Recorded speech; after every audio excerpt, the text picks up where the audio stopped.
A great railroad at work is a title full of meaning. The mightiest machines produced by human ingenuity are indeed useless unless guided and serviced by the intelligence and skill of man. We are, of course, very proud of our mechanical equipment, but we are prouder still of the men who keep it running. The New Haven Railroad is more than just ties, rails, and rolling stock. It is primarily people. People whose skill, devotion, courage, and strict adherence to the finest railroad practices have made possible its record of safety, efficiency, and progress. Right, Mr. Palmer. And now let's have motion pictures take us behind the scenes of a great railroad at work. We'll see two general phases: railroad operation and railroad maintenance. Trains are of two kinds, passenger and freight. Let's begin with the passenger. The locomotive backing into the yards to pick up the cars of the Yankee Clipper. The cars, meanwhile, have been made ready for the passengers, and having them clean and sanitary is Rule A in the art of railroading.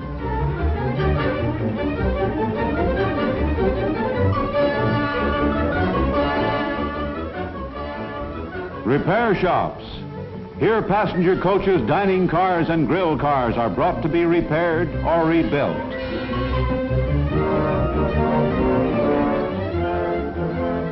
They're put through the latest processes of cleaning and sanitation. There's an imposing background of work behind the picture of a smart, modern car in a passenger train.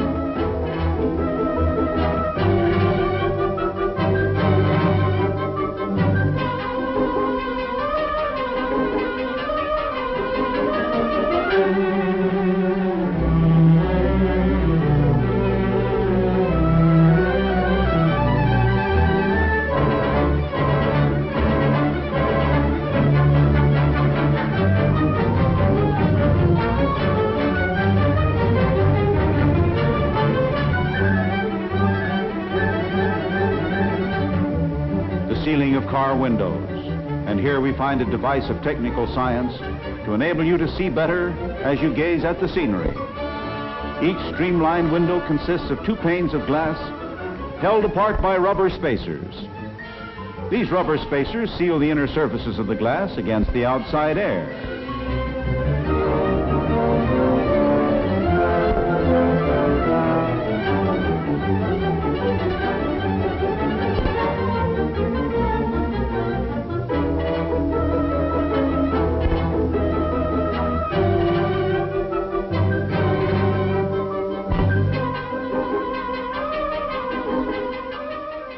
Between the panes, dry nitrogen is forced to keep them from being fogged by condensing moisture.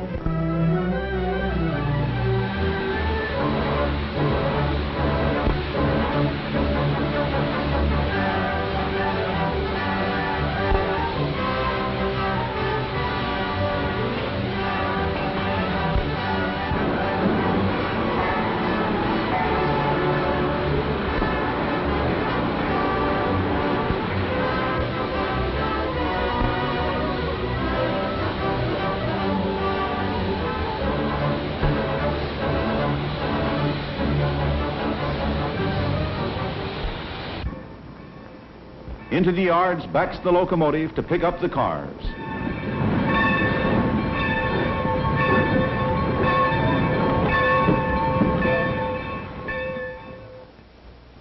Meanwhile, at the commissary, supplies of food and drink for the dining car are being allotted and checked. 10 baked beans? Check. 4 tomatoes? Check. 6 porridges? Check. 6 figs? Check. 1 Rhine wine? Check. 2 palm wines? Check. 12 Manhattans? Check. 12 martinis? Check. Right. George?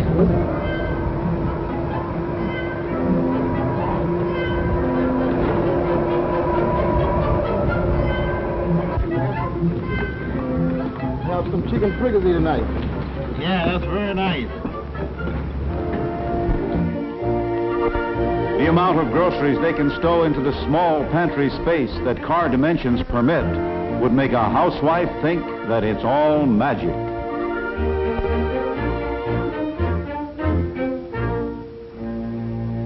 But then, as the ponderous locomotive backs gently and is coupled to the cars, we may reflect that there is a lot of magic in a railroad.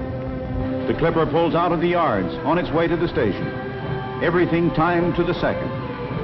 On this railroad, hundreds of passenger trains are made up every day, in addition to hundreds of freight trains. They operate through southern New England day and night with a magic of timing.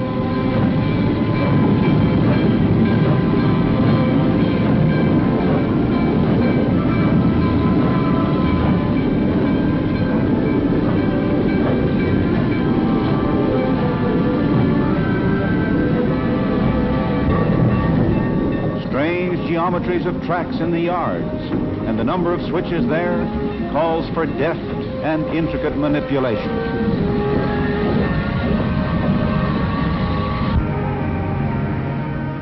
Into the station.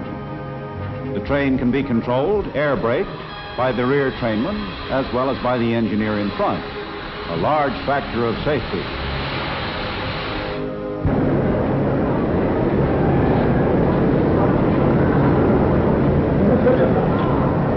South Station in Boston. The old familiar scene, and never without a thrill. Passengers going to a train.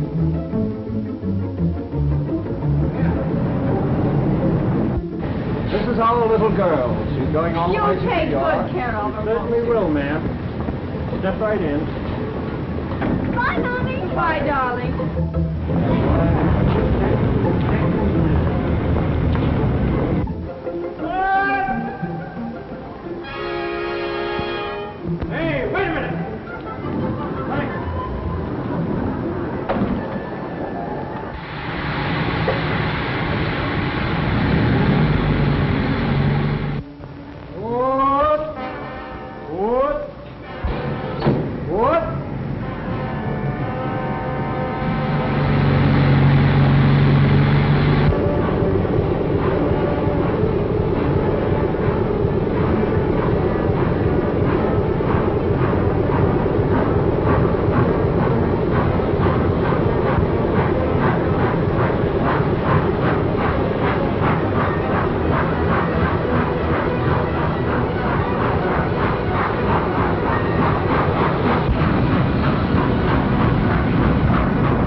In Boston buying a bicycle for her nephew in New York, and he'll get it the next day.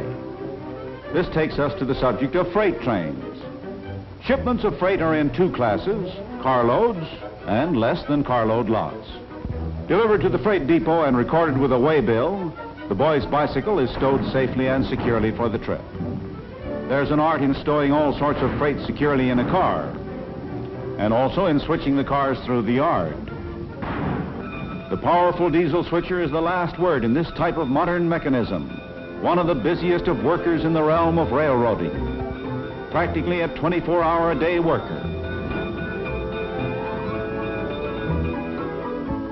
A new coordination of rail and highway transportation is seen as they load a trailer onto a flat car. The trailer has picked up packages from all over Boston to be distributed in New York. Ordinarily, the tractor pulling the trailer would have made the trip to New York by highway. But now the trailer is securely fastened on the flat car and then carried to the metropolis. This avoids a truck trip to New York, a large saving of gasoline and of rubber tires. Mighty important in these days of wartime shortages with rubber tires rationed.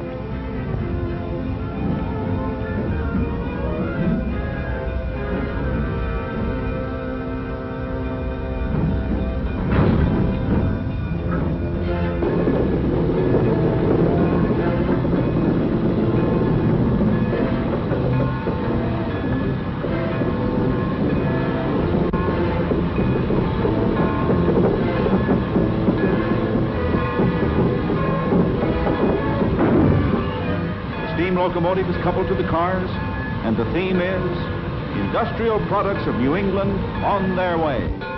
They represent the work and skill of New England factories. Transporting them is an equal task of work and skill. The mighty system of operations embodied in the speeding freight train. And the rhythm of the rails seems to sing, New England at work, New England on the move.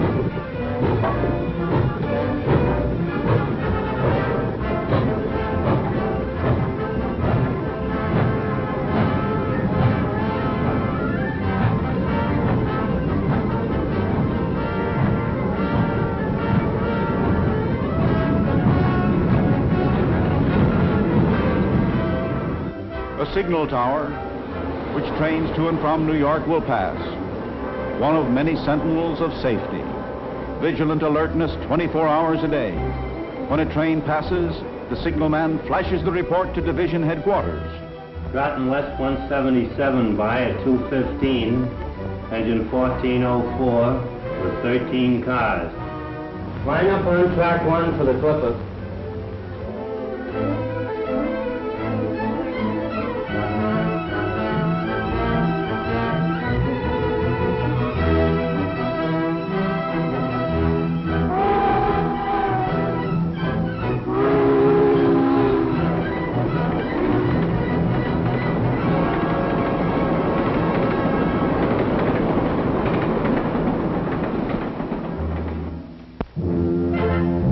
Freight angle intervenes.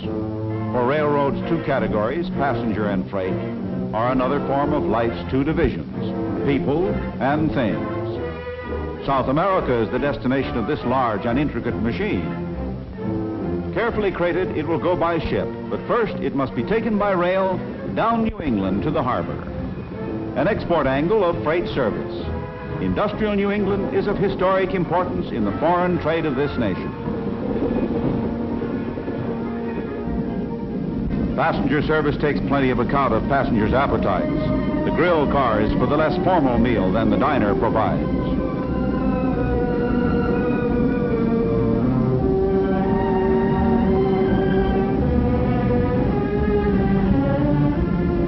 Thank you. Items 1, 2, 3, and 4 correspond to those up on the board.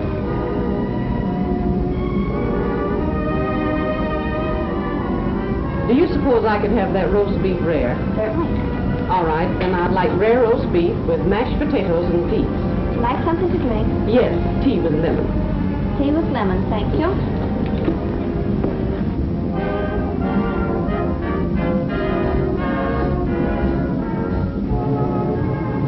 The dining car is a place of leisurely luxury, regaling yourself while the passing scenery provides entertainment. One for Boston scrod, and the scrod is very nice today. One French fried potato, one lettuce and tomato salad, one coffee, one apple pie. How's your Boston scrod, French fried potatoes? Coming out.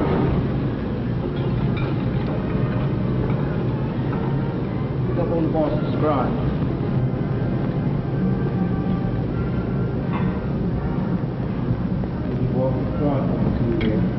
Thank you, Chef. Pepper soup, please.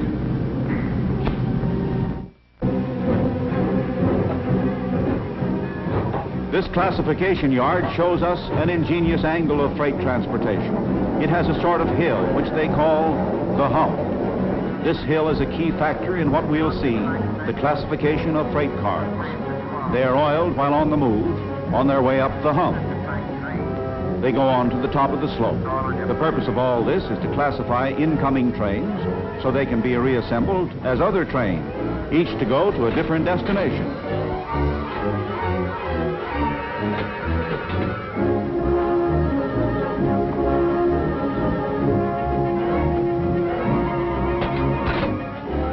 The yard master directs the switching. The car is to be switched to various tracks. And on your second sheet, the 22 to 24, 43 to 33, 48 to 13. At the top of the hump, cars are uncoupled, and they roll down by gravity. Some cars would get up too much speed if it weren't for the retarder, a device for checking their speed.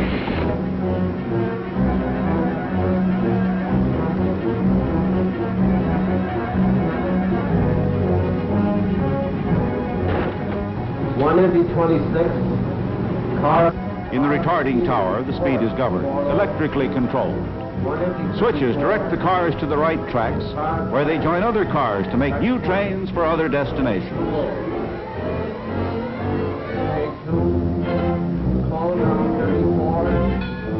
We see the crate of machinery for South America going over the hump. The train in which this car arrived consists of cars bound for different destinations. In the classification yard, it will join a train going to the harbor.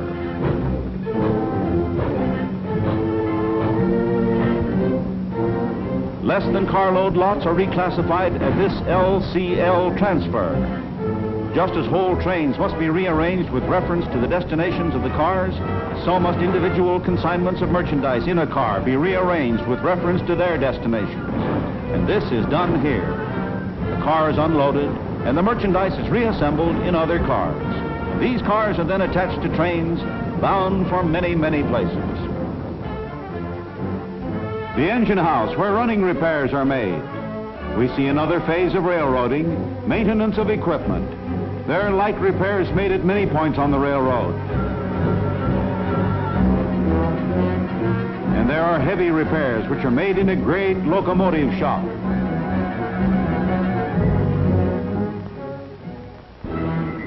Here's a ponderous fantasy of fire and steel, the mighty forge of a modern Vulcan. All locomotives are overhauled periodically. Each one, after going from 120,000 to 400,000 miles, is sent to the shop for a complete overhauling.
The slip track is an oil track where overhauled locomotives get final tests. They can be driven many miles at all speeds forward and backward on a track that simulates conditions of speed. A monster locomotive, thoroughly overhauled, is a symbol of that factor so vital in all mechanics, all industry, maintenance. A mechanized army, for example, is as good as its maintenance, and so is a railroad. A locomotive must be serviced, and that occurs at many places along the line. It requires, for example, sand to give the big drive wheels traction when the rails are wet and slippery, and coal to be blown automatically into the firebox. The fireman just operates a lever. The coal pile is a mountain. Countless tons of the black fuel stored against any emergency, anything that might cause a shortage. The coal pile tells us that a railroad is not only a mover of things, it is also a buyer of things.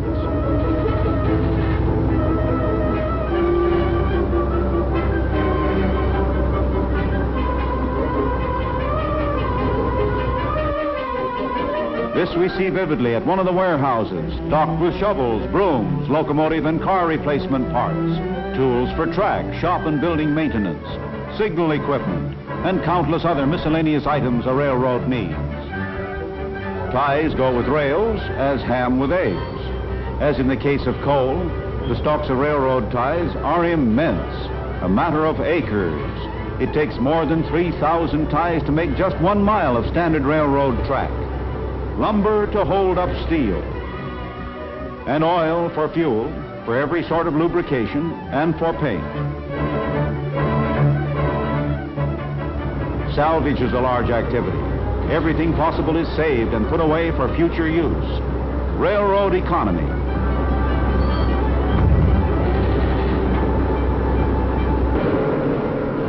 Laboratory tests for all vital materials purchased by the railroad. Metals, for example, are subjected to exacting tests. In the chemical laboratories, the magic of modern alchemy is applied to the checking of the materials in the interest of safety, efficiency, and economy. And there's research here to find new things, new combinations, new ways of applying chemical science to railroading. The micrometallograph camera analyzes many materials for railroading with ultra-modern science.